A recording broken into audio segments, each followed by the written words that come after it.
Donc la dernière fois, on avait fini ce qui concernait le prologue du traité de la réforme de l'entendement.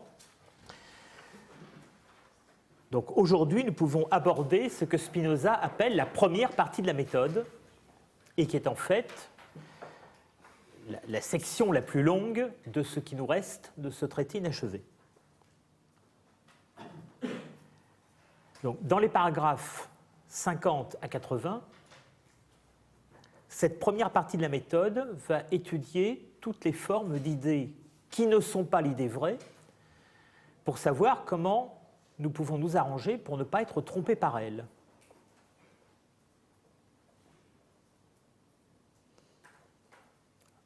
Alors, ces formes d'idées qui ne sont pas l'idée vraie, il y en a trois. C'est l'idée fictive, l'idée fausse, l'idée douteuse.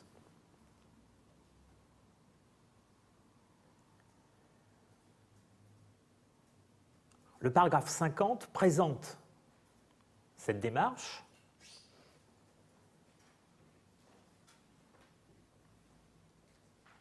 Je vous le lis. Enfin, les paragraphes 50-51 présentent cette démarche. Je vous les lis dans la traduction de Coiré. Commençons donc par la première partie de la méthode, laquelle, ainsi que nous l'avons dit, consiste à distinguer et séparer l'idée vraie de toutes les autres perceptions.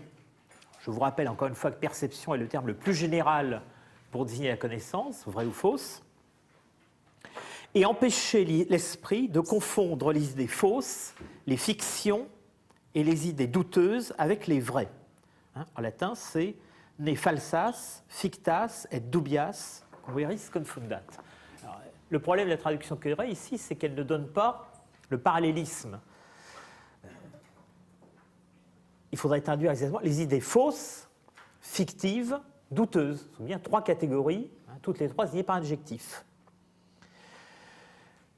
Ce que j'ai l'intention d'expliquer ici en détail, afin de retenir les lecteurs dans la considération d'une chose très nécessaire, et aussi parce qu'il y a beaucoup d'hommes qui doutent même des idées vraies, parce qu'ils n'ont jamais appliqué leur esprit à la distinction qui sépare la perception vraie de toutes les autres. Si bien qu'ils sont comme des hommes qui, tant qu'ils veillaient, ne doutaient pas qu'ils veillassent, mais qui, après avoir cru une fois en rêve, ainsi qu'il arrive souvent, qu'ils étaient en état de veille, ce que plus tard ils constataient être faux, doutent même de leur état de veille, ce qui se fait parce qu'ils n'ont jamais distingué entre le rêve et l'état de veille. Et paragraphe 51. J'avertis cependant que je ne vais pas traiter ici de l'essence de chaque perception, ni l'expliquer par sa couche prochaine, parce que cela appartient à la philosophie, mais j'exposerai seulement ce qui est exigé par la méthode, c'est-à-dire à quoi se rapporte la perception fictive, la fausse et la douteuse, et comment nous nous libérons de chacune d'elles. Ainsi, la première analyse portera sur la fiction. Alors, première chose à remarquer, c'est le renversement qui affecte la présentation entre le début du paragraphe 50 et la fin du paragraphe 51. Au début du paragraphe 50, Spinoza présente les trois idées non vraies dans un ordre qui semble être l'ordre logique commun, c'est-à-dire le contraire du vrai, le faux, puis le fictif et le douteux. À la fin du paragraphe 51, on voit l'ordre, enfin le douteux reste en fin de course, mais on voit l'ordre du faux et du fictif s'inverser. Il dit les idées fictives, les fausses, les douteuses. Et de fait, dans la démarche des paragraphes qui suivent, il va étudier les fictions, les idées fictives, avant les idées fausses. Pourquoi ? Qu'est-ce qui s'est passé entre-temps ? Entre-temps, il y a eu la réflexion sur le rêve.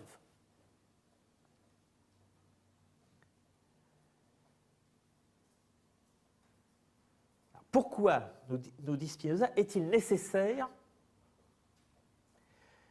d'étudier ces idées qui ne sont pas vraies pour les confronter aux idées vraies ? Parce que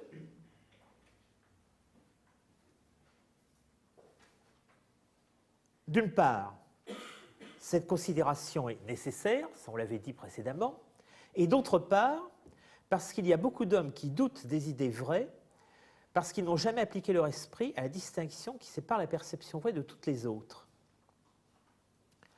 Autrement dit, nous nous retrouvons ici, comme dans le début du traité, sur un modèle qui est le modèle de la déception. il y a des hommes qui n'ont jamais douté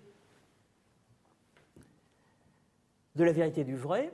Quand un jour, ils tombent sur du faux, ou du douteux ou du fictif, ils sont déçus,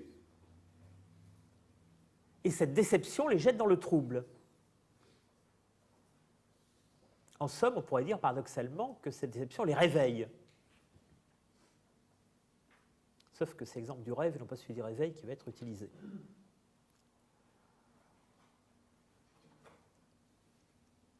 Donc, au début du traité, le narrateur était dans ce qu'il appelait la vie commune. Il recherchait ce qui arrive le plus fréquemment dans la vie commune. Et lorsqu'il avait été déçu de la vie commune, il se demandait s'il pourrait trouver un bien véritable. Eh bien, ici, on se trouve dans une situation un peu analogue. Il y a d'abord une situation où on fait naïvement confiance au vrai sans s'interroger sur la distinction avec le faux. On est tout d'un coup brutalement déçu par une idée fausse ou fictive. Et à ce moment-là, on va se mettre à douter de tout. Cette situation, Spinoza nous l'explique par une comparaison avec le sommeil et le rêve. Ils sont comme des hommes qui, tant qu'ils veillaient, ne doutaient pas de veiller. Donc, comme des hommes qui, tant qu'ils ne rencontraient que du vrai et n'étaient pas déçus, ne doutaient pas d'être dans le vrai. Mais une fois dans un rêve, ils ont cru qu'ils veillaient. Lorsqu'ils se sont véritablement réveillés de ce rêve, ils ont compris que dans le rêve, ils s'étaient trompés. Et désormais, ils ne savent plus, en temps normal, s'ils sont en état de veille ou en état de rêve. Et bien de même, ceux qui, dans un premier temps, avaient cru naïvement demeurer dans l'état positif du vrai et qui ont été heurtés par la découverte de l'erreur ou de la fiction, eh bien ceux-là risquent de tout interpréter maintenant comme relevant de l'erreur ou de la fiction. C'est-à-dire qu'ils risquent de passer d'un univers où tout était vrai à un univers où rien n'est vrai. Donc c'est pour eux, c'est-à-dire pratiquement pour tous les hommes, lorsqu'ils ont une fois fait l'expérience du trouble épistémologique, et non pas seulement par la nécessité interne de la chose, qu'il faut élaborer cette première partie de la méthode, c'est-à-dire la confrontation du vrai avec les idées non vraies.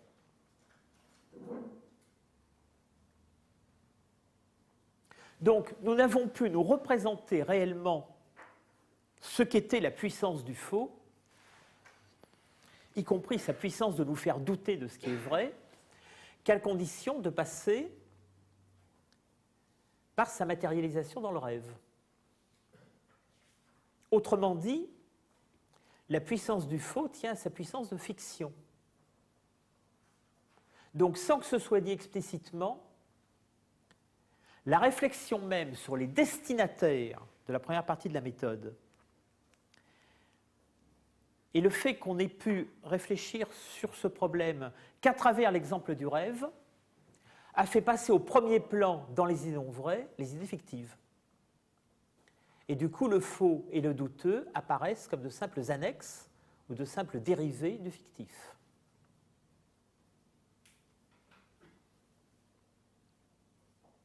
Donc il y a une sorte de promotion de la fiction au début de cette partie de la méthode qui fait d'elle le principal adversaire de la vérité.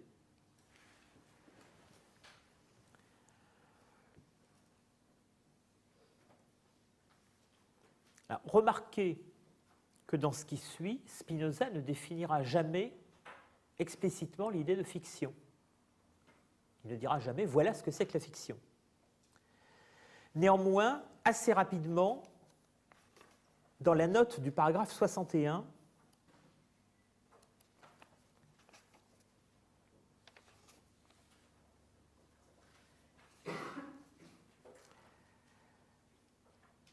il dira, je cite, « Remarquons que la fiction envisagée en elle-même », or envisager quelque chose en soi-même, c'est bien proche de le définir, c'est analyser sa nature. Remarquons que la fiction envisagée en elle-même ne diffère pas beaucoup du rêve. sauf par la présentation des causes. Je laisse de côté la différence. Donc, cette note du paragraphe 61 confirme bien le mode d'introduction de la fiction dans le paragraphe 50.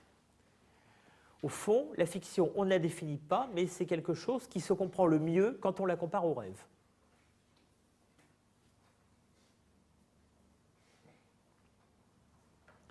Ça nous permet donc en même temps de comprendre que la fiction tient une place centrale dans ce qui sera plus tard la théorie de l'imagination, puisque l'imagination elle-même se présente souvent le plus fortement sous les couleurs du rêve.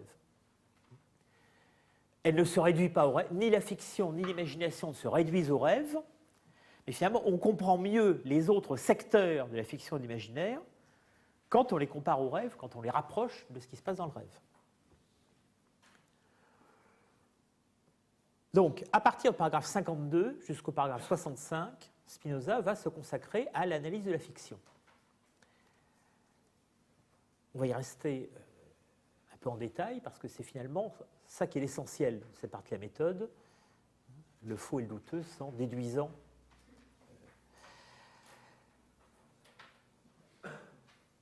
Alors, un mot d'abord sur le vocabulaire de la fiction. Ça pose un problème pour les traductions, parce qu'on n'a pas de bon terme en français pour traduire le verbe fingere. Le vocabulaire de Spinoza pour la fiction, c'est fictio, le terme abstrait, fingere, qui est le verbe qui correspond à ce substantif fictio. Et là, les traducteurs sont gênés, parce qu'en français, ils hésitent entre feindre, mais feindre en français a un sens un peu différent. Feindre, ça implique quelque chose de volontaire. Ça implique une espèce de ruse qu'il n'y a pas du tout dans l'idée de fingere, ou qu'il n'y a pas essentiellement dans l'idée de fingere. Donc les traducteurs hésitent entre feindre ou forger, ou une expression compliquée qui utilise le terme fiction. Fabriquer une fiction, former une fiction.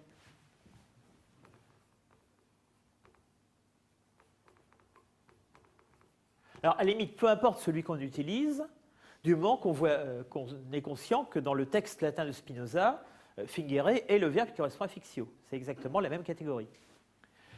L'idée, la fiction, c'est une idée affecta. Donc c'est la même chose, puisque, rappelez-vous que pour Spinoza, il n'y a pas de puissance abstraite. Il n'y a pas la fiction n'est pas autre chose que l'idée affecta, ou que la collection des idées affectae. Et enfin, on verra un peu plus loin apparaître un verbe affingere,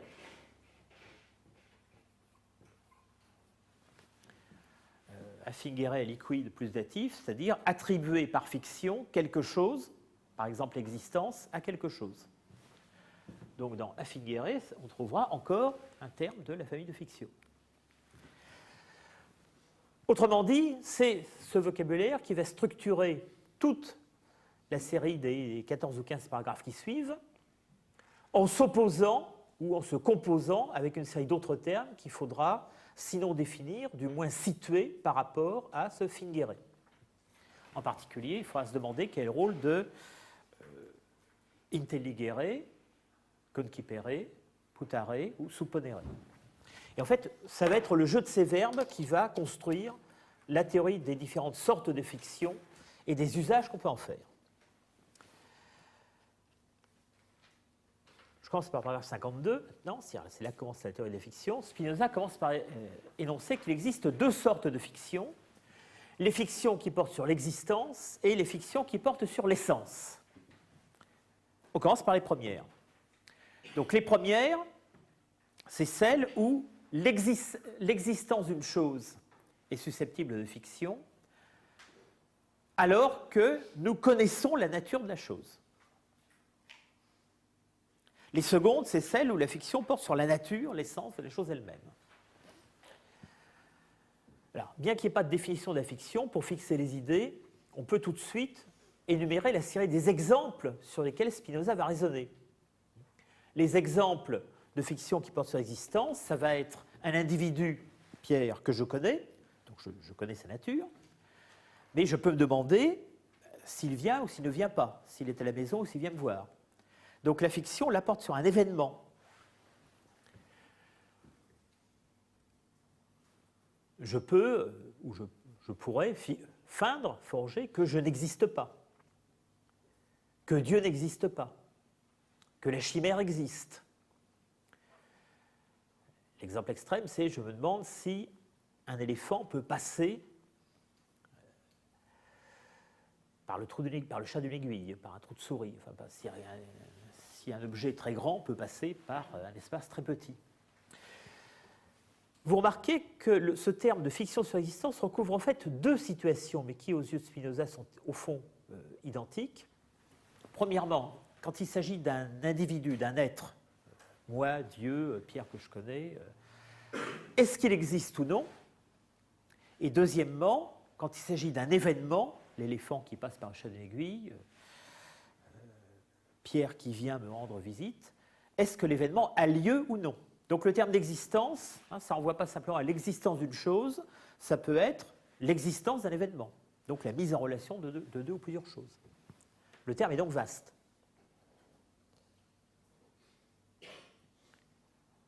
Alors, toujours dans cette série d'exemples, est-ce que Adam a existé?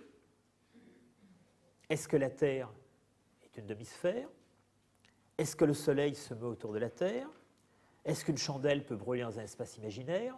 Donc vous voyez, là, ça ne porte pas sur l'existence d'une chose, mais sur l'existence d'événements concernant la chose.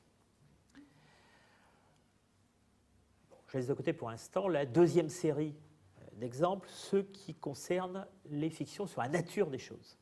Donc revenons à cette première série, celle où la fiction porte sur l'existence.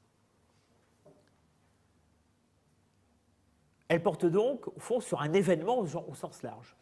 L'événement qui est le fait d'exister ou un événement plus partiel. Dès qu'il s'agit d'existence d'événements, la tradition philosophique nous a appris, par la théorie des modalités, qu'un événement peut être nécessaire ou impossible ou possible. C'est ce que Spinoza rappelle.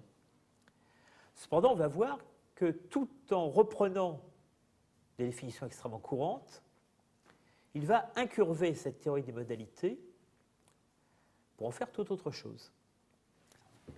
Je lis le paragraphe 53.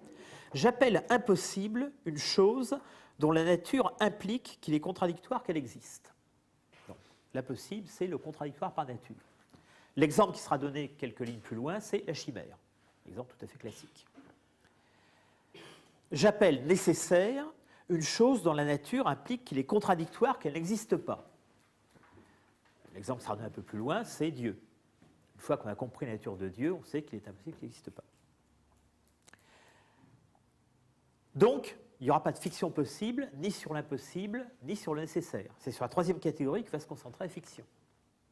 J'appelle possible une chose dont l'existence, par sa nature même, n'implique aucune contradiction, qu'elle existe ou n'existe pas, mais dont la nécessité ou l'impossibilité d'existence dépend de causes que nous ignorons, aussi longtemps que nous formons la fiction de son existence. Donc, la fiction concerne uniquement le champ du possible. Il n'y a pas de fiction de l'impossible, il n'y a pas de fiction nécessaire. Mais remarquez la façon dont Spinoza définit le possible. Et du coup, ça nous amène à regarder de nouveau la définition du nécessaire. Le nécessaire, c'est ce dont l'inexistence est impossible par nature. Le possible, ça n'est pas du tout le contraire du nécessaire. Dire qu'une chose ou un événement est possible, c'est dire que nous en ignorons la nécessité, ce qui n'est pas du tout pareil. Pourquoi ignorons-nous sa nécessité, même lorsque nous connaissons sa nature? Parce que sa nécessité dépend de choses, de causes externes. Autrement dit, la distinction apparemment logique, impossible, nécessaire, possible, renvoie à une distinction physique, cause interne, cause externe. On appelle nécessaire, au sens usuel du terme, ce dont la nécessité tient des causes internes. On appelle possible, au sens usuel du terme, ce qui est nécessaire aussi sans doute, mais pour des raisons externes à sa nature.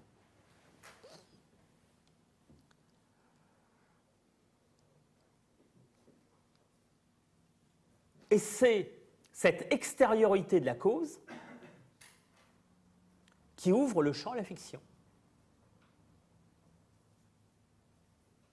Donc il y a des choses dont je peux connaître la nature, mais dont la nature à elle seule ne me garantit pas l'existence. Ce qui ne veut pas du tout dire qu'elles sont contingentes. Remarquez que le terme contingent est absolument exclu de ce texte. Autrement dit, si j'avais une connaissance des causes externes, d'une chose, d'un événement, je ne pourrais pas former de fiction à son égard. Je connais la nature de Pierre, mais pas les causes externes qui l'amèneront à me rendre visite, donc je ne sais pas s'il vient me voir aujourd'hui. Donc je peux forger la fiction qui viendra ou qui ne viendra pas. Mais si je connaissais la série de causes psychologiques, sociologiques, tout ce que vous voudrez, qui le déterminera à venir ou à ne pas venir aujourd'hui, eh bien je ne pourrais pas former de fiction. Donc l'idée de possible tient d'une part à notre ignorance, et d'autre part à ce qui conditionne cette ignorance, c'est-à-dire à l'extériorité des causes de l'existence ou de la conduite.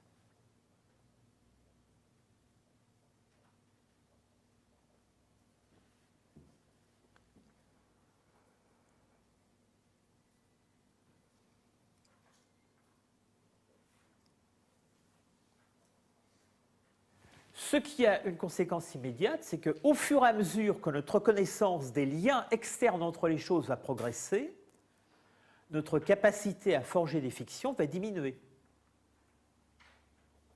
Donc la science chasse la fiction.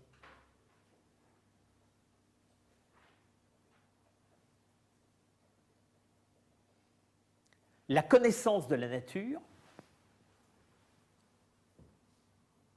implique que le domaine de la fiction se restreint de plus en plus. D'où la dernière phrase du paragraphe 53. Par suite, si sa nécessité ou son impossibilité, qui dépend de causes externes, nous était connue, nous ne pourrions former à son sujet aucune fiction. Remarquez qu'ici, le terme de nécessité a varié de sens depuis le début du paragraphe. Au début du paragraphe, on en était encore à la définition logique du nécessaire, ce dont la nature implique l'existence. Là, on en est à la définition physique du nécessaire, ce qui a des causes qui le produisent. Et comme tout a des causes, la nécessité nous est simplement plus ou moins bien connue. Dès lors, on pourrait penser que quelqu'un qui connaît tout sera incapable de forger aucune fiction. C'est ce que va énoncer la première thèse du paragraphe 54, d'où il suit que s'il y a un Dieu ou quelque être omniscient, il ne peut former absolument aucune fiction. Remarquez le glissement, un Dieu ou quelque être omniscient. Pourquoi ? Parce que Spinoza n'a pas du tout besoin de l'idée complète de Dieu pour affirmer cette thèse. En particulier, il n'a pas du tout besoin que le Dieu en question soit créateur, par exemple. Ni même que soit un Dieu principe de l'univers au sens spinoziste du terme. Il suffit de penser à un être, quel qu'il soit, divin ou autre, qui sache tout. Un être qui sait tout, un être omniscient, est incapable de forger une fiction. Puisque, pour quelqu'un qui sait tout, c'est-à-dire qui connaît à la fois la nature des choses et leurs liens externes, il n'y a pas de champ du possible, donc il n'y a pas de champ du fictif. Et en ce qui nous concerne, nous, qui ne sommes pas omniscients, mais dont la science est réelle et peut augmenter, comment marquer les bornes du champ du possible ? Réponse. Alors, Spinoza donne 4 exemples. Je commence par les 2 derniers que j'ai déjà cités, qui sont ceux du nécessaire de l'impossible. Une fois que j'ai compris la nature de Dieu, je ne peux pas me le représenter comme n'existant pas. Une fois que j'ai compris ce qu'étaient les chimères, c'est-à-dire l'impossible par nature, je ne peux pas me le représenter comme existant. Donc, dans ces 2 cas, il n'y a pas jamais de possibilité de fiction, dès lors que je connais les 2 natures. En revanche, en ce qui concerne des êtres possibles, comme moi-même ou ce qui arrive à l'éléphant qui essaie de rentrer dans le trou d'une aiguille. Alors, en ce qui concerne moi-même, alors là, on voit errer le fantôme cogito, bien sûr, mais ce n'est pas nécessaire de rentrer dans le détail de l'analyse cartésienne. Une fois que j'ai compris que j'existais et que c'est devenu la base d'un raisonnement, je ne peux plus former la fiction que j'existe ou que je n'existe pas. C'est-à-dire qu'une fois que mon existence est pour moi certaine, elle est arrachée au champ du fictif.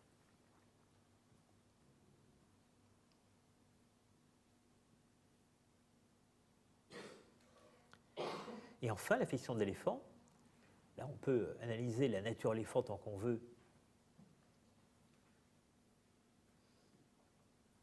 On ne pourra pas en déduire tout ce qu'il est capable ou pas capable de faire. En revanche, quand je commence à connaître les lois géométriques de la nature,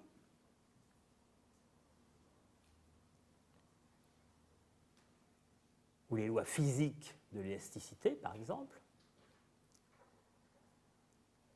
c'est-à-dire pas très longtemps après avoir commencé l'analyse de l'étendue, eh bien, je peux affirmer qu'un objet très grand ne peut pas passer dans un espace extrêmement petit. L'éléphant est une aiguille. Donc, au fur et à mesure que ma connaissance, soit de moi-même, soit de la nature externe, augmente, je fais régresser la fiction dans ces domaines.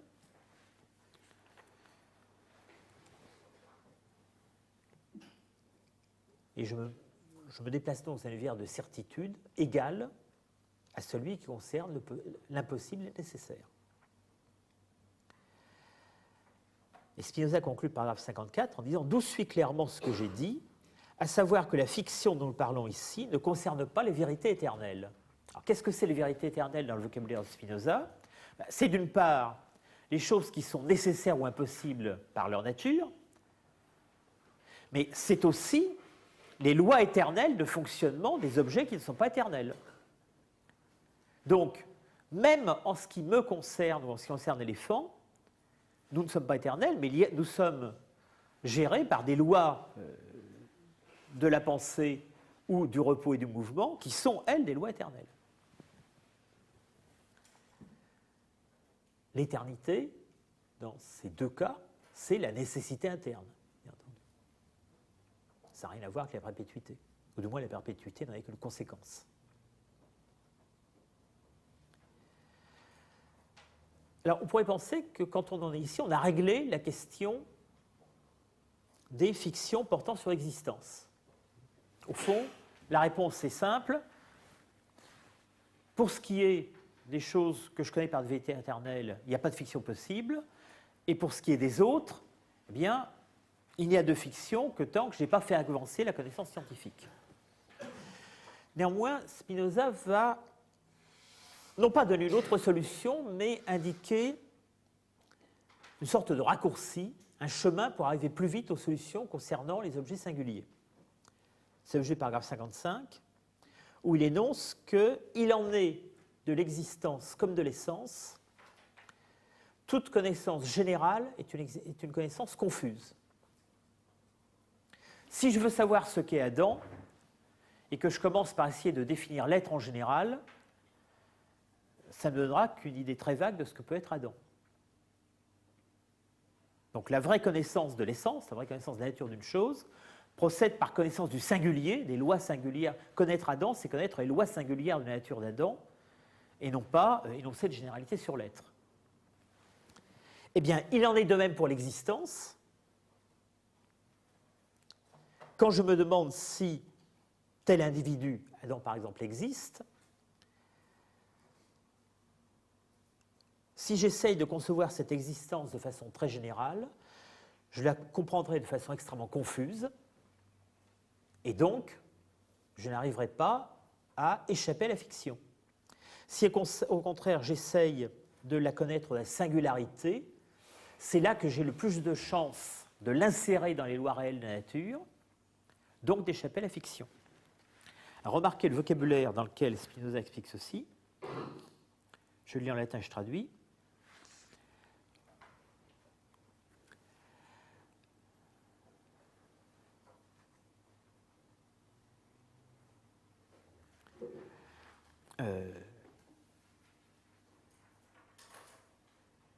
commence à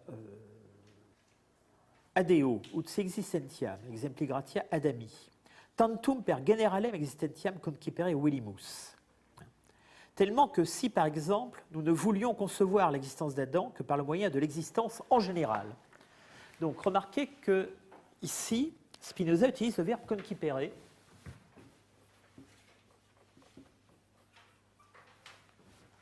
qui est de la même racine que perceptio.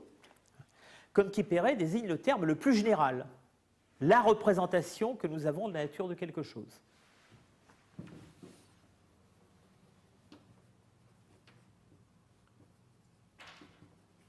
Et on va voir qu'il y a deux façons de concipere, de concevoir. Donc, si on voulait représenter Adam seulement de façon très générale,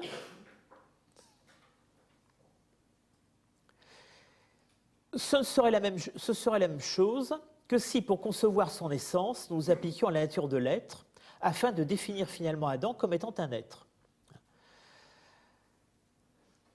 De même, l'existence est conçue d'une façon d'autant plus confuse qu'elle est conçue d'une façon plus générale. Itaque coexistentia generalius concipitur, etiam confusius concipitur. Donc, toujours dans l'ordre du concevoir, le général est synonyme de confus. Et ce qui est intéressant, c'est qu'aussitôt, si on inclut, faciliusque uniqui que rei potest affingi. Et c'est là qu'on trouve le terme affingere. Donc, ou bien le concevoir se fait de façon générale, c'est-à-dire confuse.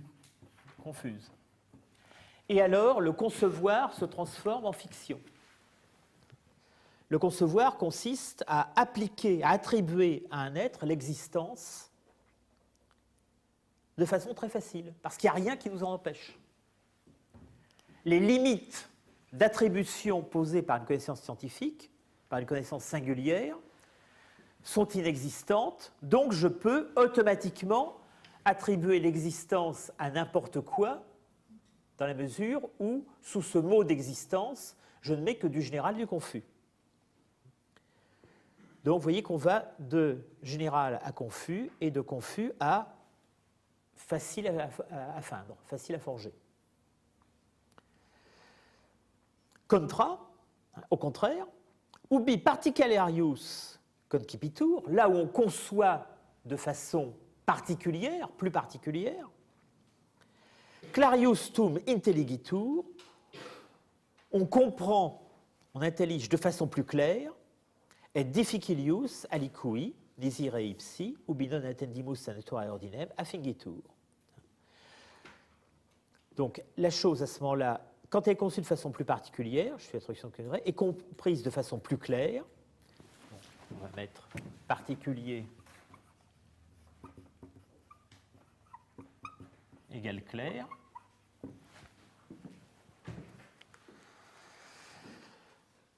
À ce moment-là, il est plus facile de intelligere, donc voilà le deuxième terme, le terme positif.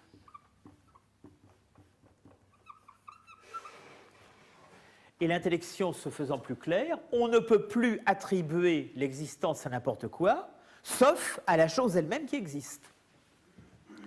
Donc,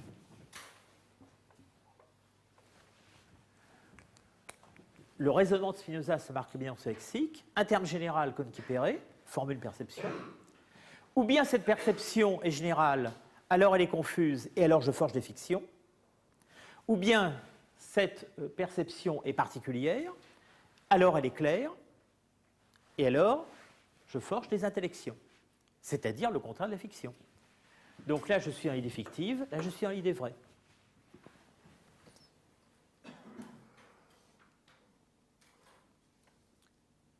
Indirectement, on peut en déduire le caractère de l'idée vraie ici. L'idée vraie, celle qui est l'objet de l'intellection, c'est celle qui énonce les critères qui attribuent telle propriété, par exemple l'existence, à telle chose. C'est ça le critère de clarté. Donc ça n'est pas une clarté interne de la nature de la chose nécessairement, c'est la connaissance claire des lois de la nature.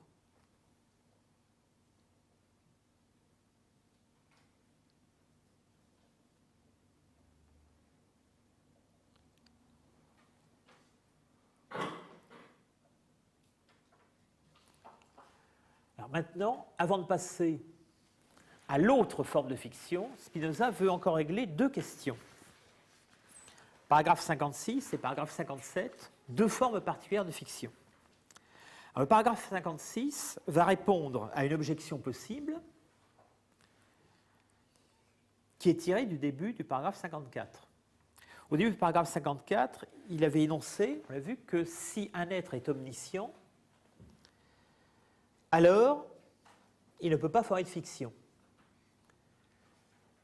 Et il avait généralisé cette thèse en disant que dans la mesure où nous savons quelque chose, sur les domaines que nous savons, nous ne pouvons pas plus former de fiction que Dieu sur tous les domaines. C'est une thèse de spinoziste qui sera raffirmée. Là où nous savons comme Dieu. Et donc nous sommes, comme lui, incapables de forger des fictions.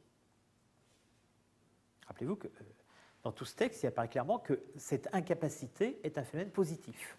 L'incapacité à fingere, à feindre, à forger, c'est la capacité à comprendre. C'est ce qui sera dit en d'autres termes, par exemple du traité de la forme de l'entendement, quand on dira l'homme d'imagination n'est pas un homme d'entendement, et on reconnaît l'homme d'entendement à ce qu'il a peu d'imagination. Donc, une objection possible, maintenant, s'appuyant sur cette thèse qui a été énoncée plus haut, consisterait à dire, mais on voit bien que même lorsque nous savons quelque chose de science sûre, nous sommes encore capables de forger des fictions. Par exemple, quand je discute, alors je prends des exemples que Spinoza ne prend pas tous immédiatement sous cette forme. Quand je discute avec un adversaire de Copernic, je peux lui dire, admettons un instant que le Soleil tourne autour de la Terre, et voilà ce qu'on en déduit. Bien entendu, je dis ça pour lui démontrer que c'est faux. Mais dans le moment où je lui dis, admettons un instant que le Soleil tourne autour de la Terre, comment est-ce que je suis capable de forger ou d'admettre cette fiction, alors que précisément, même ça devrait m'être impossible du fait que je connais la thèse vraie. Comment est-ce que je peux encore, ne serait-ce qu'en parole, l'accepter comme possible? Alors, Spinoza envisage l'argument de façon vaste dans le paragraphe 56, de façon plus précise dans le paragraphe 57. Donc, paragraphe 56. Il faut considérer maintenant certains cas où l'on dit usuellement, c'est comme ça que je traduis vulgo, c'est-à-dire dans le langage courant, que nous formons des fictions, quae vulgo dicuntur fingi. Bien que nous comprenions clairement que la chose ne se comporte pas comme nous le représentons par fiction. Donc remarquez que ce paragraphe commence par l'opposition entre fingi et entre fingere et intelligere. Or, il y a des cas, alors que là, on vient de nous dire que le domaine du fingere et le domaine du intelligere sont opposés, il y a des cas où, semble-t-il, se juxtaposent en nous le fingere et l'intelligere. Par exemple, bien que nous comprenions clairement, ici scire est un équivalent de l'intelligere, bien que nous comprenions clairement que la chose... Par exemple, bien que je sache que la Terre est ronde, rien ne m'empêche toutefois de dire à quelqu'un que la Terre est la moitié d'un globe et comme la moitié d'une orange posée sur une assiette. Ou que le Soleil se meut autour de la Terre et autre chose semblable. Alors, vous remarquez la progression dans les exemples. Le premier exemple est un exemple que personne n'acceptera plus. Le deuxième est un exemple qu'un grand nombre de gens soutiennent encore. Galilée vient d'être condamné à cause de ça. Donc, tout le monde admet que la Terre est ronde, tout le monde n'admet pas que la Terre tourne autour du Soleil.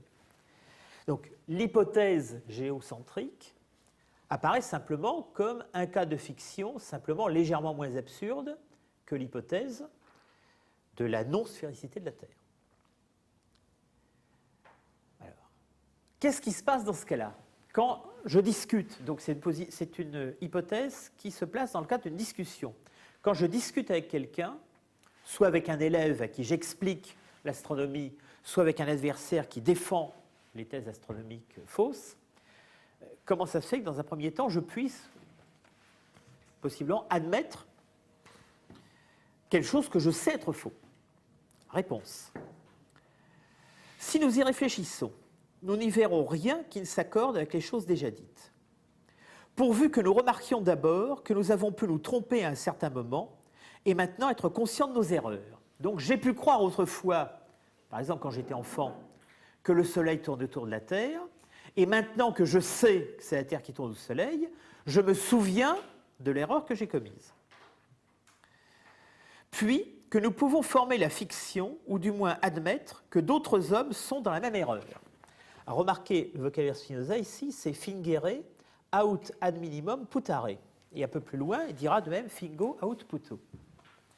Donc, bon, le marqueur a renoncé définitivement à rendre un service. Tant pis. Réfléchissons un instant, nous, sur l'usage que Spinoza fait ici de ce verbe fingere. Sur quoi porte la fiction, cette fois? Elle ne porte pas du tout sur l'état de la Terre.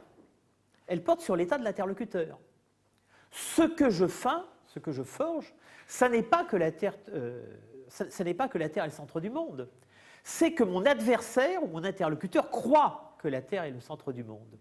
Autrement dit, on est là devant une sorte de fiction au second degré. Une fiction qui porte non pas sur la chose, mais sur l'opinion que l'autre a de la chose. Et Spinoza semble avoir une hésitation à appeler cette fiction du nom usuel fiction, d'où la reprise par deux fois de fingere aut putare, et un peu plus loin, fingo aut puto. C'est-à-dire, je feins ou je calcule. Hein, c'est plutôt là, c'est pensé dans le sens de calculer, où j'envisage l'hypothèse que mon interlocuteur le croit. Donc, ce qui est possible ici, ça n'est pas la question astronomique, c'est la psychologie et le savoir de mon interlocuteur. L'enfant qui ne sait encore rien d'astronomie et à qui je vais expliquer, et je dois partir de ce qu'il croit, l'adversaire bellarminien, anti-galiléen, anti-copernicien, qui croit que c'est le Soleil qui tourne autour de la Terre. Donc, la fiction que je forge porte sur l'état d'esprit de mon interlocuteur et non pas sur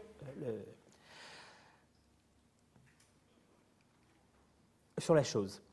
Mais ce qui peut m'aider à forger cette fiction, ce qui peut la rendre vraisemblable, c'est que je me souvienne que moi-même j'ai partagé cette erreur autrefois ou qu'au moins j'aurais pu la partager. Donc, par deux fois aussi, apparaît le terme in memoriam revocare, je rappelle à ma mémoire. Alors, remarquez que c'est nouveau. Dans la forme simple de fiction qu'on envisage jusqu'ici, la mémoire ne joue pas de rôle. Ici, la mémoire joue un rôle parce qu'elle nous fournit les éléments avec lesquels nous pouvons fabriquer cette fiction au second degré, qui n'est pas une fiction sur la chose, mais une fiction sur l'opinion de l'interlocuteur.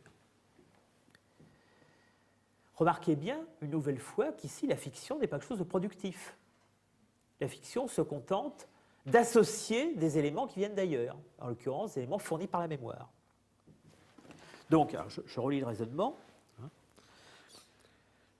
Si nous y réfléchissons, nous n'y verrons rien qui ne s'accorde avec les choses déjà dites, pourvu que nous remarquions d'abord que nous avons pu nous tromper à un certain moment et être maintenant conscients de nos erreurs.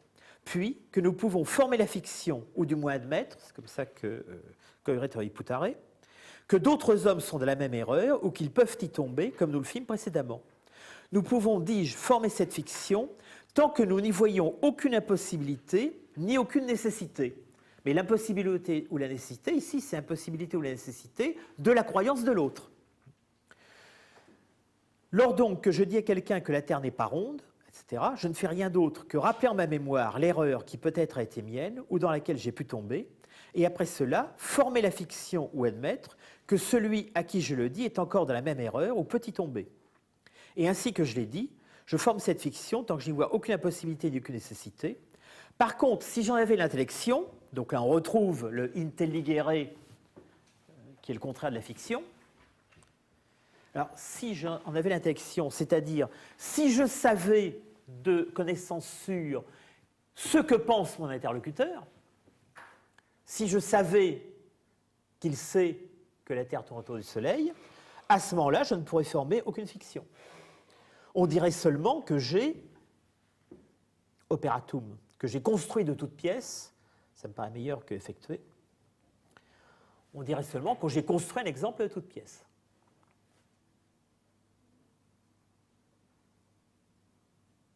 Donc, face à l'objection possible, pourtant, quand je sais quelque chose, il m'arrive d'admettre une fiction dans une discussion avec un interlocuteur, la réponse de Spinoza est, dans ce cas, la fiction ne porte pas sur la chose que je sais, mais sur l'opinion que j'attribue à l'interlocuteur. Et même cette fiction-là disparaît une fois que je peux penser la pensée de l'interlocuteur en termes d'impossible ou nécessaire. Donc une nouvelle fois, il n'y a fiction que parce qu'il y a possible. Il n'y a possible que parce qu'il y a ignorance. Et bien entendu, il n'y a ignorance que parce que ce n'est pas de la nature de l'interlocuteur que se déduit son savoir, mais de la chaîne des causes naturelles qui produit ce savoir. Donc, si je sais qu'il a été formé dans une école anti-galiléenne, je sais bien que pour des raisons nécessaires, il croira que le Soleil tourne autour de la Terre. Si je sais qu'il n'a pas une science nouvelle, je sais que pour des raisons nécessaires, etc. Avant de quitter ce paragraphe, encore une remarque. Certains commentateurs ont voulu voir là aussi la possibilité indiquée par Spinoza de la fiction poétique. Et effectivement, bien qu'ils ne le disent pas explicitement, on peut la rattacher à cela. C'est-à-dire que les fictions poétiques peuvent se fonder sur le fait que je rappelle à ma mémoire et éventuellement à la mémoire de l'interlocuteur des lambeaux, des fragments de choses qu'ils savent ou d'erreurs anciennes que je recompose ensemble. Mais on peut penser aussi à un autre exemple.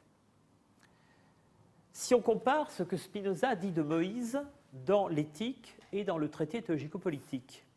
Dans le traité théologico-politique, Spinoza montre que Moïse n'est pas l'auteur du Pentateuque. Donc, il établit que la possibilité que Moïse ait écrit les 5 premiers livres de la Bible n'est pas une possibilité, c'est une impossibilité. Il a montré par des arguments philologiques que ce n'est pas possible. Donc, il n'y a plus de place pour la fiction dans ce cas-là. Or, dans l'Éthique, on voit un scoli où Spinoza s'adresse au lecteur en supposant que Moïse est l'auteur du Pentateuque. On est exactement dans le cas de figure qu'il écrit ici. Spinoza sait que c'est impossible, il sait que c'est une fiction, et pourtant il semble un instant partager cette fiction. Pourquoi ? Parce qu'il s'adresse à des gens dont il pense qu'il est possible qu'ils partagent cette croyance, que Moïse est l'auteur du Pentateuque, et comme c'est d'autre chose qu'il veut discuter à ce moment-là,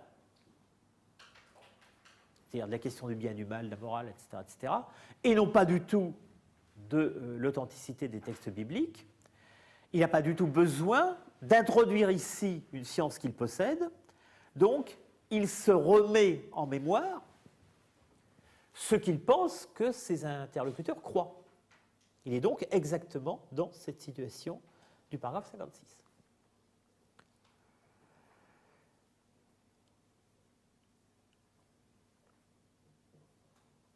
Maintenant, il reste encore un problème, c'est ce qu'on trouve, c'est cette dernière phrase de ce paragraphe 56, « Et tantum dicendum fuisset, me aliquid operatum esse ». Il aurait fallu dire seulement que j'ai construit de toute pièce un exemple. Donc, qu'est-ce qui se passe? Qu'est-ce qui est envisagé là? C'est la possibilité que, alors que ni moi, ni mon interlocuteur, nous ne forgeons de fiction, néanmoins, je dis quelque chose que je sais être fictif. Donc je construis de toute pièce un exemple sans y attacher de croyance et sans y attacher la croyance que mon interlocuteur y croit. Alors est-ce que ça c'est une fiction quand même? Alors c'est ce que va examiner le paragraphe 57. Il va s'agir de la question de la multiplicité des hypothèses scientifiques ou des démonstrations par l'absurde.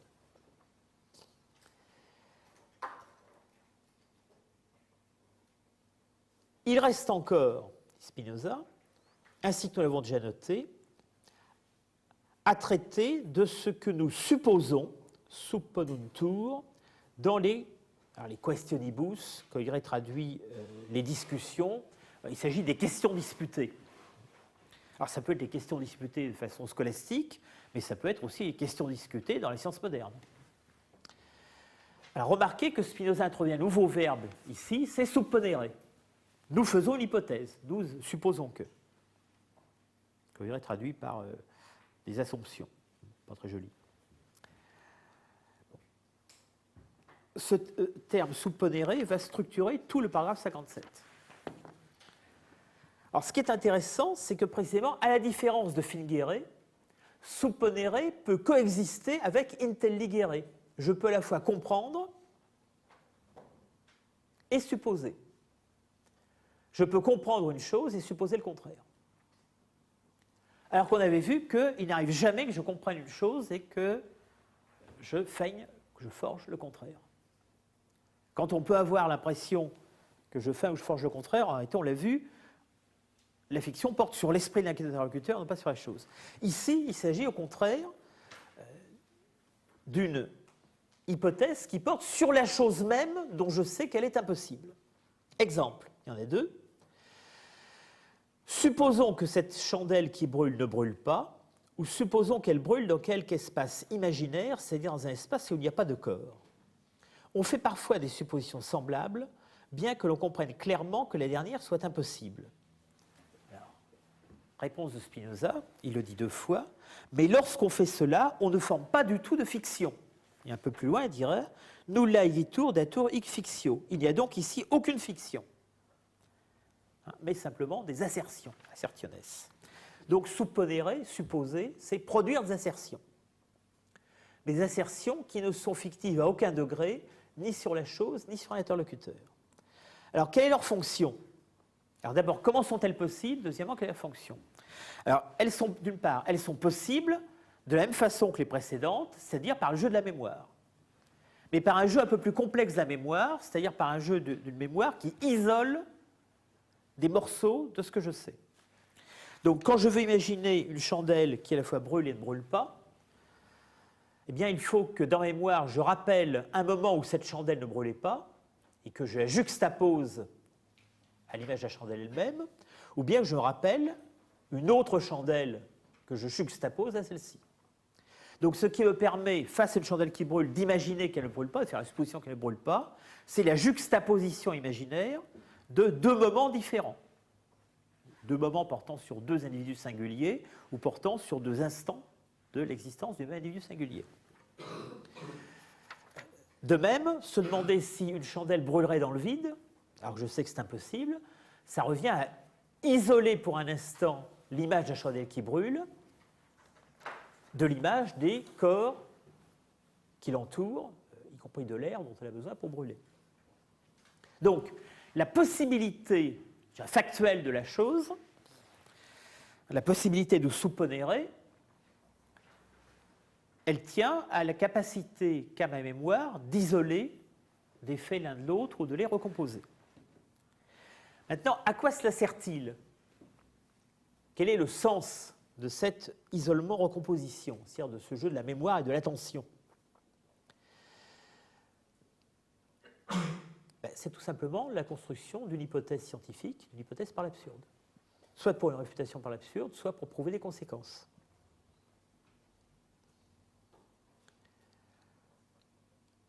Dans le cas de l'espace imaginaire, quel but? C'est que l'esprit se porte à la contemplation de la chandelle, considérée uniquement en elle-même, et en faire ensuite que la chandelle ne porte en elle-même aucune cause de sa propre destruction. Si bien que s'il n'y avait pas de corps environnant, cette chandelle et aussi la flamme demeureraient sans changement, et autre chose semblable. Autrement dit, je construis consciemment, donc sans me tromper et sans supposer que l'interlocuteur se trompe, une hypothèse afin qu'elle puisse se réfuter par elle-même, afin qu'on puisse montrer qu'elle est absurde.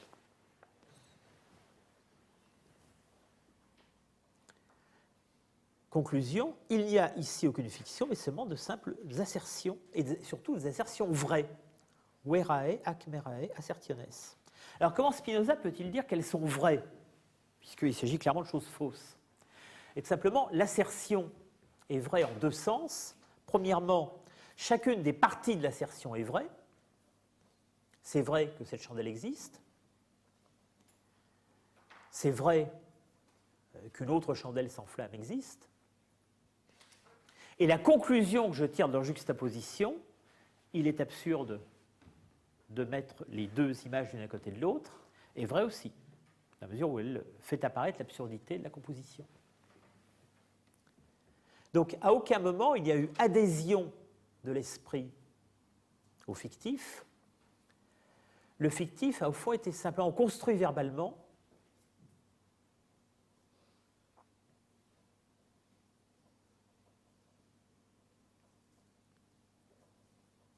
pour rendre compte de la possibilité ou de l'impossibilité d'un phénomène. Et ici, Spinoza ajoute une note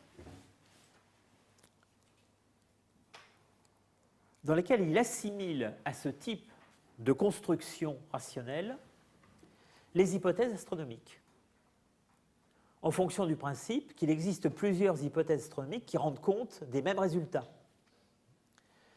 La même chose doit s'entendre aussi des hypothèses que l'on fait pour expliquer certains mouvements qui accompagnent les phénomènes célestes, sauf que de ces hypothèses appliquées au mouvement céleste, on déduit la nature des cieux, qui cependant peut être différente, d'autant plus que pour expliquer ces mouvements, on peut concevoir beaucoup d'autres causes. Autrement dit, l'équivalence entre différentes hypothèses astronomiques n'est pas de l'ordre du fictif, elle est de l'ordre de la reconstruction. Je constate que le résultat de telle hypothèse et le résultat de telle autre est identique et identique à ce que nous expérimentons. Donc je peux énoncer, asserter aussi bien l'une des hypothèses que l'autre sans qu'il y ait fiction. Ce sont simplement des causes possibles de telles conséquences. On a donc là du possible non fictif. Mais remarquez que ce possible non fictif est non fictif en ce qu'il est rendu rigoureux, d'une certaine façon, par le lien nécessaire qui le relie à un résultat. Autrement dit, c'est parce qu'il est pris dans un processus scientifique, là encore, qu'il échappe à la fiction.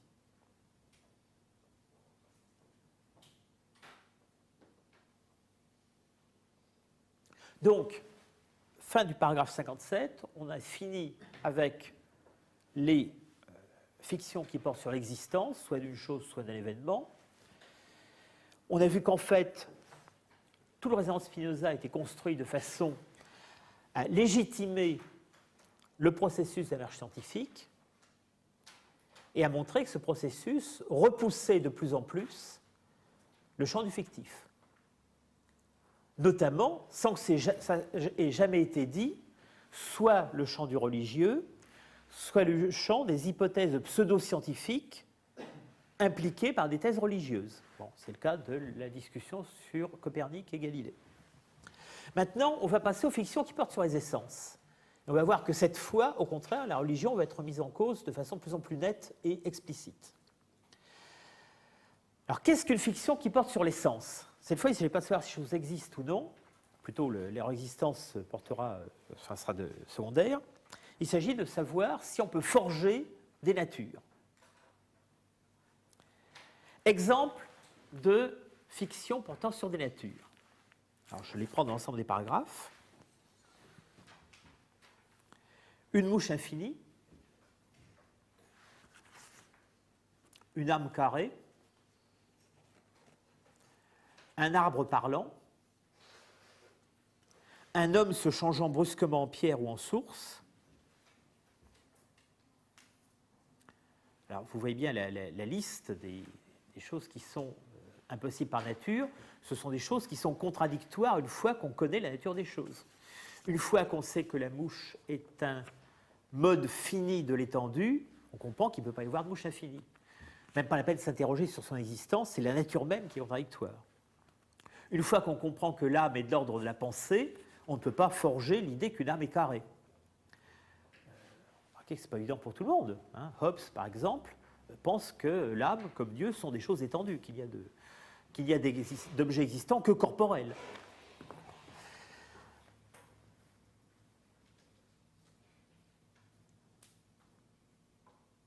L'arbre parlant, les hommes qui se changent en pierre ou en source, les spectres qui apparaissent dans des miroirs, tout ça, ça nous renvoie au monde des superstitions. Ça nous renvoie au monde des métamorphoses de vide. Mais il faut regarder les deux derniers exemples qui sont donnés.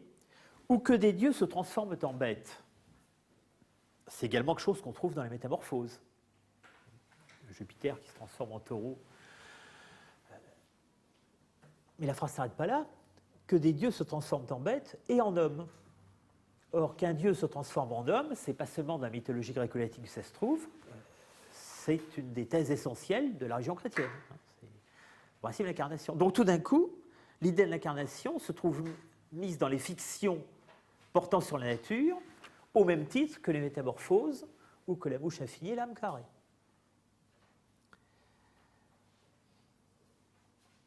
Et qu'une infinité de choses de ce genre, donc visiblement, il y a aux yeux de Spinoza une abondance de folie forgée par l'imagination humaine,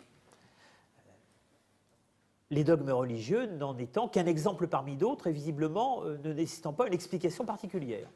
Mais au fond, c'est cette absence d'explication particulière qui est scandaleuse pour un lecteur chrétien, bien entendu, y compris pour des chrétiens cartésiens. Donc, en ce qui concerne ces essences fictives, l'esprit possède une puissance d'autant plus grande de former des fictions qu'il comprend moins et perçoit plus de choses. Et plus il comprend, plus cette puissance diminue. Donc on retrouve l'opposition entre intelligere et fingere. Et intelligere et fingere sont des cas particuliers intérieurs de percipere. Donc, tant pis, vous l'écrivez vous-même. Percipere vient ici comme synonyme de concipere. Donc, encore une fois, perceptio, percipere, concipere désigne bien dans ce lexique la façon la plus générale dont l'âme reçoit quelque chose ou forme quelque chose, que ce soit vrai, que ce soit faux, que ce soit fictif ou intellectif. Mais là, on en apprend un peu plus quand même sur le processus de la fiction à propos de ce type de formation. En effet, Spinoza dit que la formation de fiction n'est pas seulement inversement proportionnelle à l'intellection, elle est aussi proportionnelle à la quantité de choses perçues. Donc tout à l'heure, quand il s'agit de l'existence, on nous disait plus on conçoit généralement, plus on conçoit confusément. Ici, on dit plus on conçoit quantitativement, quo plura,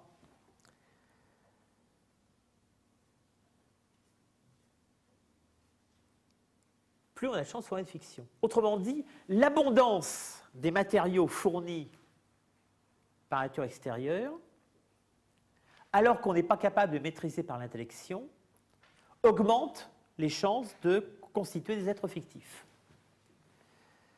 Donc il y a une solidarité entre la quantité et la confusion.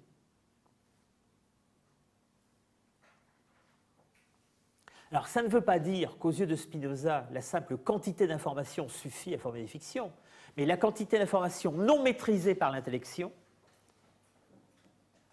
est la clé de la création de fiction. Ce qui permet de maîtriser l'information, c'est précisément la compréhension de la nature de la chose. Une fois que nous avons compris la nature de la mouche, nous ne pouvons pas dire qu'elle est infinie. Pourquoi ? Parce que nous savons que, lorsque nous savons que la mouche est un mode de l'étendue finie, nous savons qu'il est contradictoire d'être un mode d'étendue finie et d'être quelque chose d'infini. Une fois que nous avons compris que l'âme humaine est un mode de la pensée, eh bien nous savons qu'elle ne peut pas avoir des propriétés qui appartiennent à l'étendue. Donc elle ne peut pas être ronde ou carrée. Mais vous remarquerez que, par exemple, il n'est pas contradictoire avec l'idée d'entendement d'être infini. La preuve, c'est qu'il y a un entendement infini. Donc Spinoza réserve ici le fait que l'infinité puisse se poser à propos des modes de la pensée. Il ne la réfute qu'en ce qui concerne les modes de l'étendue.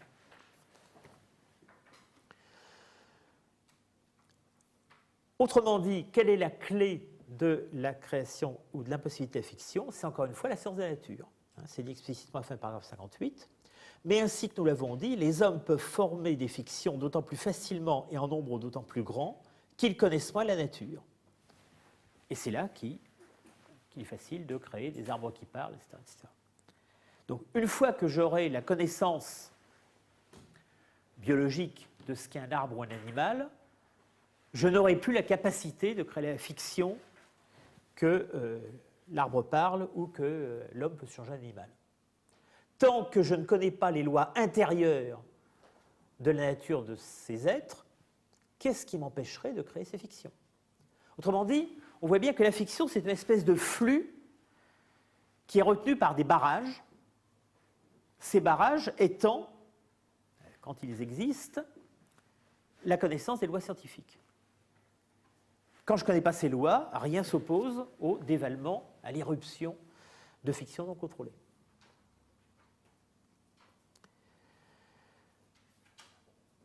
Paragraphe 59. On pensera peut-être que la fiction a pour terme la fiction, mais non l'intellection. Autrement dit, que c'est une autre fiction qui peut arrêter la fiction, et non pas l'intellection. Alors, qu'est-ce que Spinoza vise ici? On peut penser que peut-être pour s'opposer à la pseudo-science aristotélicienne, au faux savoir des scolastiques, donc à ce savoir fictif, il est nécessaire d'en passer par des fictions plus fortes. Donc l'intelligere ne suffit pas, mais peut-être des gens qui se prétendent des philosophes anti-aristotéliciens vont avoir besoin d'opposer à la fiction scolastique une autre fiction. Alors, est-ce qu'on peut chercher parmi l'entourage intellectuel, l'horizon intellectuel de Spinoza? On peut en trouver facilement au moins deux. D'une part, à la fin de la première méditation, lorsque Descartes a réfuté un certain nombre d'hypothèses, il dit « Mais est-ce que ces anciennes opinions ne risquent pas de reprendre la force de mon esprit ?» Et pour empêcher qu'elles reprennent la force de mon esprit, comme en territoire conquis depuis longtemps, il forge une fiction qui est celle du malingénie. Donc le malingénie est une fiction qui a pour fonction de barrer la route à d'autres fictions. Il s'agit donc, au fond, de créer une fiction moderne pour liquider les fictions anciennes. De même, si vous regardez le De corpore de Hobbes, et en fait toute la série des œuvres théoriques de Hobbes, elles commencent toutes par une hypothèse dont Hobbes sait très bien qu'elle est fausse, mais qui doit permettre de faire le tri entre ce que nous avons en nous et ce qui est extérieur à nous, à savoir la fiction de l'annihilation du monde, l'annihilation mundi. Si le monde était supprimé et qu'il ne reste qu'un seul esprit, qu'est-ce qui resterait dans cet esprit? Ce qui est véritablement sien. Donc la fiction de l'annihilation hobbesienne du monde ou les fictions cartésiennes de malingénie semblent être des constructions conscientes de fiction destinées à repousser d'autres fictions. Donc, des philosophes antiscolastiques semblent penser que l'intelligere ne suffit pas pour repousser le fingere, mais qu'il faut encore faire appel à des fictions plus fortes. Alors, Spinoza va essayer de réfuter cette thèse pour montrer que l'intelligere suffit toujours. Alors, ce qui me paraît intéressant de sa réfutation, c'est moins la réfutation elle-même que la note où il explicite.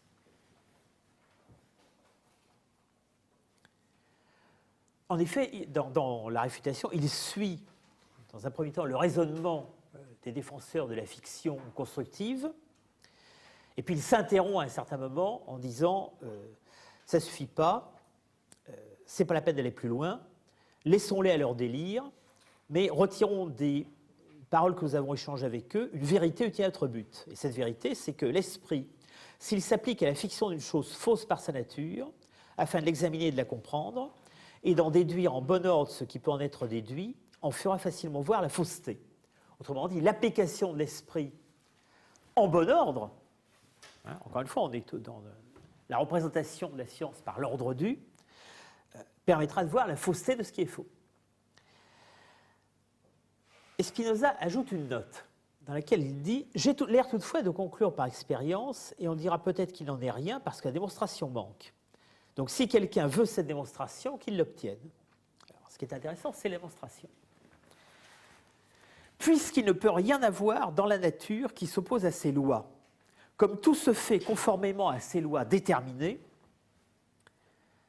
de façon à produire des effets déterminés, dans un enchaînement irréfragable, il en suit que l'âme, lorsqu'elle conçoit une chose selon la vérité, se met à former objectivement les mêmes effets, voire plus bas, où je parle de l'idée fausse.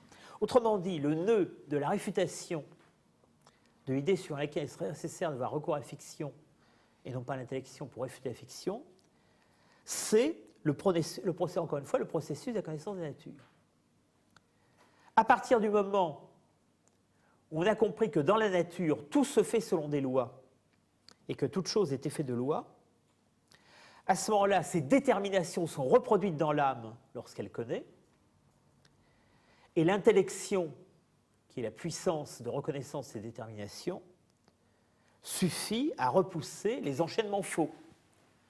Donc, l'intelligere de la biologie, par exemple, suffit à repousser l'idée que des arbres peuvent parler ou que des animaux peuvent passer d'une espèce à une autre.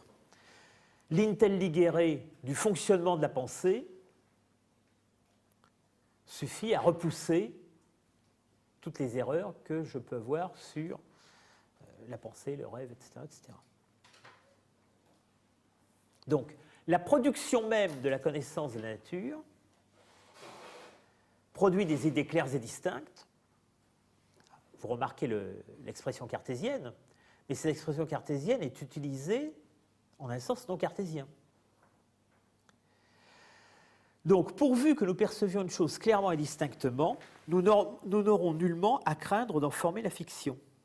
Car si par hasard nous disons que des hommes sont subitement transformés en bêtes, nous le disons d'une manière très générale, donc on retrouve de nouveau l'idée générale donc confus, si bien qu'il n'y a dans l'esprit aucun concept, c'est-à-dire aucune idée ou accord d'un sujet des prédicats. En effet, s'il y en avait, on verra en même temps le moyen et les causes par ou par lesquelles une chose se fait. De plus, si on ne s'y applique pas non plus à la nature du sujet du prédicat. Autrement dit, une idée claire et distincte pour Spinoza, c'est une idée que nous relions par ses causes à une autre idée. La clarté et la distinction, ça n'est jamais que la reproduction dans l'esprit du processus causal naturel.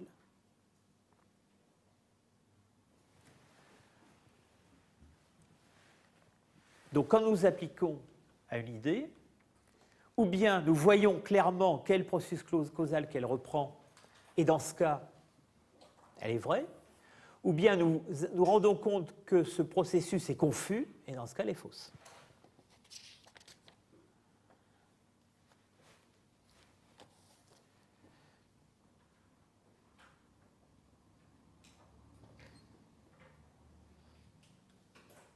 Alors, je passe rapidement sur le paragraphe 63-64, où il énonce en fait qu'il ne peut y avoir de confusion concernant les idées simples.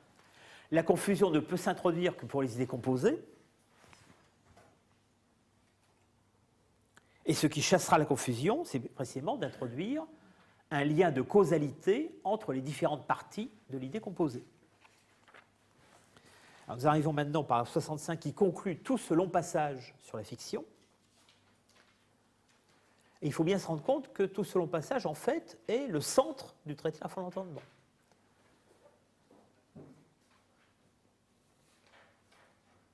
Au fond, on peut dire qu'une fois qu'on a su comment chasser la fiction, qu'on a su ce qu'était la fiction,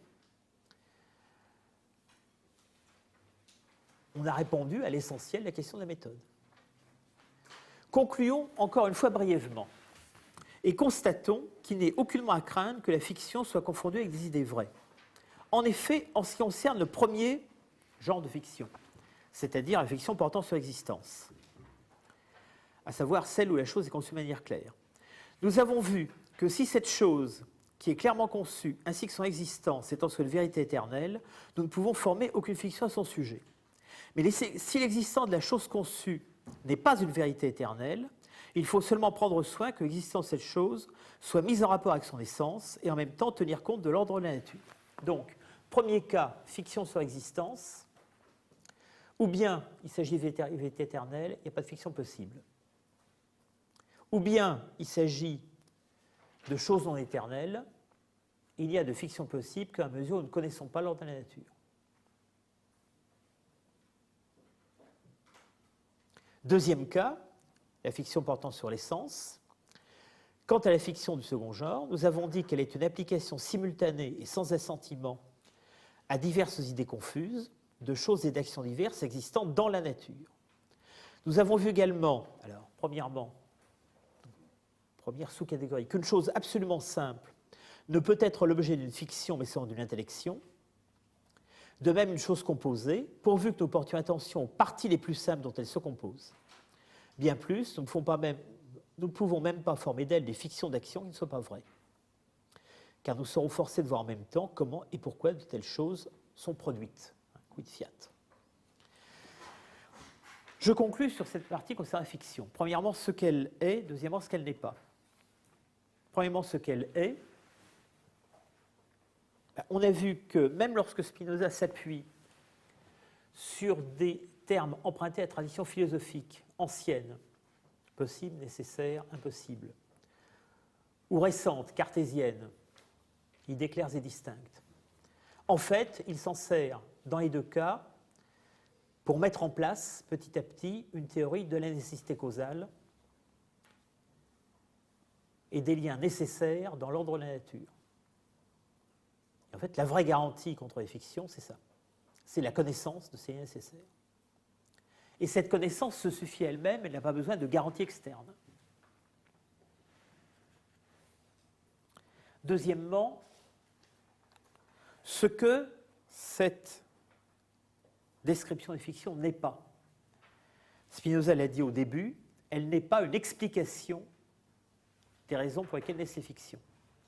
Alors, au passage, Spinoza a été amené parfois à montrer comment telle fiction particulière se produit, mais il ne fait pas ici ce qu'il fera dans l'éthique, il n'explique pas la production des fictions de façon systématique.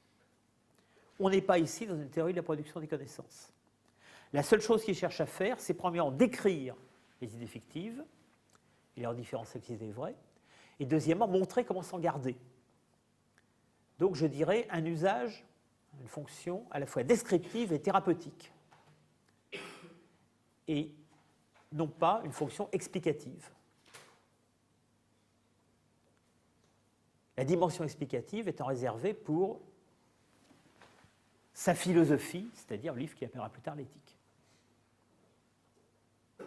Ce qui implique donc, soit dit en passant, qu'on n'a pas besoin d'avoir l'ensemble de la théorie de la production des connaissances pour savoir comment se garder des idées fausses ou des idées fictives. Donc il n'y a pas de circularité de ce point de vue. Il s'en expliquera plus tard dans une lettre, la lettre à Baumeister, où il dit « Il suffit pour se garder des idées fausses, enfin sur les questions de méthode, pour se garder des idées fausses ou fictives, de produire une historiola, petite histoire, une petite description, et non pas de rentrer dans le processus complet de description de la production des connaissances. » Bon, ben, l'historiola, nous l'avons ici. Et c'est elle qui va continuer jusqu'au paragraphe 80. Il y a donc bien pour Spinoza deux types de discours. Un discours préparatoire, au fond, à la démarche scientifique, qui suppose qu'une démarche scientifique existe déjà à l'état empirique, embryonnaire, et que quand on le regarde, on peut décrire la différence entre le vrai et le fictif. C'est l'historiola. Et la considération de ces descriptions suffit pour mettre en garde contre les erreurs, et donc pour construire la science. Et il y a d'autre part un discours scientifique sur la production du vrai et du faux, qui lui relève de la philosophie, c'est-à-dire de l'éthique. Donc les deux champs sont bien distincts. Bon, je m'arrête là pour aujourd'hui. La prochaine fois, on verra rapidement la fin de la première partie de la méthode, c'est-à-dire le faux et le douteux, et les annexes concernant notamment le langage et la mémoire.